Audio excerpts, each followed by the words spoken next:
আদালত এরকম কোনো এভিডেন্স পায় নাই যে তারেক রহমানকে মৃত্যুদণ্ড দেবেন। সিআরপিসি এবং এভিডেন্স অ্যাক্টে এই চার্জশিটের কোনো আইনগত ভিত্তি নাই। মুফতি হান্নান কোর্টে বলছে আমার হাত দেখেন, আমার পা দেখেন, সামনে ঘুরিয়ে বলছে আমাকে। শুধু আমি তারেক রহমান সাহেবকে চিনি না, আমি রাজনীতিতে চিনি না। ডাইরেক্ট কোনো এভিডেন্স না থাকলে কাউকে মৃত্যুদণ্ড দেওয়া যায় না, আজীবন সাজাও দেওয়া যায় না। একজন সাক্ষী বলে নেই যে তারা দেখেছে কে বোমা মারছে। জনাব তারেক রহমান সাহেব কোনো অবস্থাতেই এই মামলায় কোনো সময়েই সংশ্লিষ্ট ছিলেন না, কিন্তু শেখ হাসিনা ওয়াজেদ তার রাজনৈতিক প্রতিদ্বন্দ্বীকে রাজনৈতিকভাবে ঘায়েল করতে না পেরে মামলার আশ্রয় নিয়ে জনাব তারেক রহমান সাহেবের ইমেজকে দেশে এবং আন্তর্জাতিক পরিমণ্ডলে প্রশ্নবিদ্ধ করার জন্য ট্রায়ালটা কন্টিনিউ করেন। আপনারা ইতিমধ্যে শুনেছেন যারা এই মামলার দণ্ডপ্রাপ্ত ছিলেন এবং আপিল করেছেন এবং যারা আপিল করেননি সবাইকে এই মামলা থেকে খালাস দেওয়া হয়েছে। আমরা মহান আল্লাহ তাআলার দরবারে শুকরিয়া আদায় করছি, জনাব তারেক রহমান সাহেব আজকের এই রায়ের মাধ্যমে ন্যায় বিচার পেয়েছেন। আজকে প্রমাণিত হয়েছে রাজনৈতিক উদ্দেশ্যে জনাব তারেক রহমান সাহেবকে যে মামলায় সাজা দেওয়া হয়েছিল সেই মামলায় আইনগতভাবে মোকাবেলার মাধ্যমে তিনি আজকে বেকসুর খালাস পেয়েছেন। আমরা আরেকটা কথা একটু বলতে চাই, তা হলো প্রথমেই বলেছি গত 2 দশক যাবৎ এই 21শে আগস্টের মামলাটা বাংলাদেশের রাজনীতিতে ডমিনেট করেছিল এবং সম্পূর্ণভাবে শেখ হাসিনা এবং আওয়ামী লীগের নেতাদের প্রপাগান্ডার শিকার হয়েছিলেন জনাব তারেক রহমান সাহেব। আজকে আমরা এবং দেশবাসী জাতি মনে করেন আমরা সকলেই আজকে ন্যায় বিচার পেয়েছি। তারেক রহমান সাহেবের নামটা এসেছিল, আপনারা জানেন 4টা চার্জশিট দেওয়া হয়েছিল, 3টা চার্জশিট, ইভেন 111-এর সময় একটা চার্জশিট দেওয়া হয়েছিল, সেই চার্জশিটে তারেক রহমান সাহেবের নাম ছিল না। শেখ হাসিনা ওয়াজেদ যখন ক্ষমতায় আসতেন তখন আব্দুল কাহার আকন্দকে নিয়োগ করে 4র্থ চার্জশিট দেন, সেই চার্জশিটে জনাব তারেক রহমান সাহেবকে রাজনৈতিক উদ্দেশ্যে এই মামলায় ইনক্লুড করা হয়। আজকে আমি বলছি, আজকে মহামান্য আদালত এই যে 4র্থ চার্জশিট এবং মুফতি হান্নানের 2য় স্বীকারোক্তিমূলক জবানবন্দির ভিত্তিতে যে চার্জশিটটা দেওয়া হয় সেই চার্জশিটটা আইন বহির্ভূত ছিল। সিআরপিসি এবং এভিডেন্স অ্যাক্টে এই চার্জশিটের কোনো আইনগত ভিত্তি নাই, তাই এই চার্জশিটে যারা অন্তর্ভুক্ত ছিল তারা এই মামলা থেকে খালাস পেয়েছে। এই যে গ্রেনেড হামলাটা হয়েছিল, আমাদের বিশ্বাস তারা রাজনৈতিক উদ্দেশ্য প্রণোদিতভাবে এই গ্রেনেড হামলাটা তখন হয়েছিল এবং সেখানে প্রথম চার্জশিট, 2য় চার্জশিট, 3য় চার্জশিট তারেক রহমানের নাম কোথাও উল্লেখ ছিল না।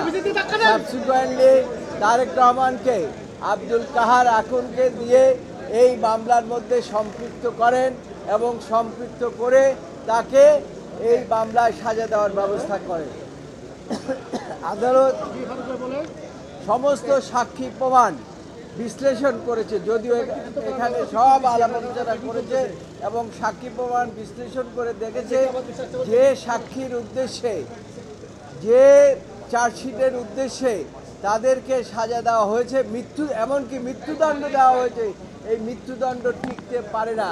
সেখানে 51 DLR-এর কথা বলা হয়েছে এবং সেখানে পরিষ্কার বলা হয়েছে যে ডাইরেক্ট কোনো এভিডেন্স না থাকলে কাউকে মৃত্যুদণ্ড দেওয়া যায় না এবং সেখানে আজীবন সাজাও দেওয়া যায় না। সেই সমস্ত দিক বিচার বিশ্লেষণ করে আদালত মনে করেছে যে এই মামলায় যারা আপিল করেছে এবং যারা আপিল করতে পারে নাই প্রত্যেককেই খালাস দেওয়া প্রয়োজন এবং সেই জন্যই আজকে এই মামলায় এই 21শে আগস্ট গ্রেনেড হামলা, যে মামলাটিকে সারা বছর আওয়ামী লীগ সরকার এটাকে ব্যবহার করেছে রাজনৈতিক উদ্দেশ্য প্রণোদিতভাবে। তারা চেয়েছিল যে তারেক রহমানকে এই মামলা দিয়ে চিরজীবন তাকে বাইরে রাখবেন, এমনকি তাকে মৃত্যুদণ্ড দিতে চেয়েছিলেন, কিন্তু আদালত এরকম কোনো এভিডেন্স পায় নাই যে তারেক রহমানকে মৃত্যুদণ্ড দেবেন।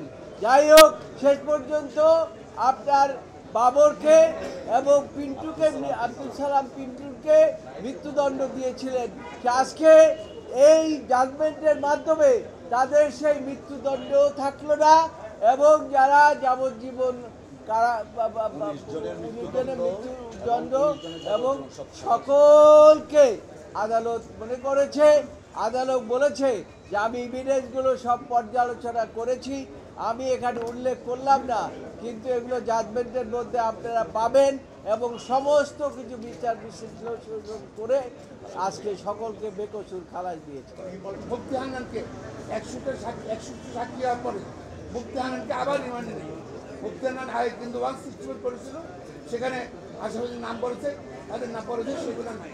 সাবসিকুয়েন্টলি মুফতি হান্নানকে আব্দুল কাদের আগল আবার রিমান্ডে নিয়ে 100 সাক্ষীর পরে তাকে আবার রিমান্ডে নিয়ে টর্চার করে তাকে 160 করেছে। সেই 160 করে তারেক রহমান সহ নেতার নাম আনিয়েছে।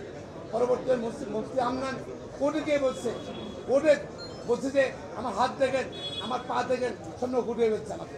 শুধু আমি তারেক রহমান সাহেবকে চিনি না, আমি রাজনীতিতে চিনি না, এবং সেটা প্রপারলি নেওয়া হয়নি, আইন অনুযায়ী নেওয়ার সেটা নেওয়া হয়। এছাড়াও আদালত, আমাদের সুপ্রিম কোর্ট, হাইকোর্ট কমিশন প্রতিবেদন করছে 50,000 লোক ছিল, একজন সাক্ষী বলে নেই যে ষড়যন্ত্র হয়েছে হচ্ছে সেই ষড়যন্ত্র, একজন সাক্ষী বলে নেই, যে তারা দেখেছে কে বোয়া মারছে, এবং সব কিছু বিবেচনা করে this a case of no evidence, কোনো সাক্ষী পাবেন আইন করতে হবে, না হয় না। তার পরিপ্রেক্ষিতে আদালত সকল আসামিকে খালাস দিয়েছে, ইনক্লুডিং যারা আপিল করে নাই তারেক রহমান সহ তাদেরকে খালাস দিয়েছে।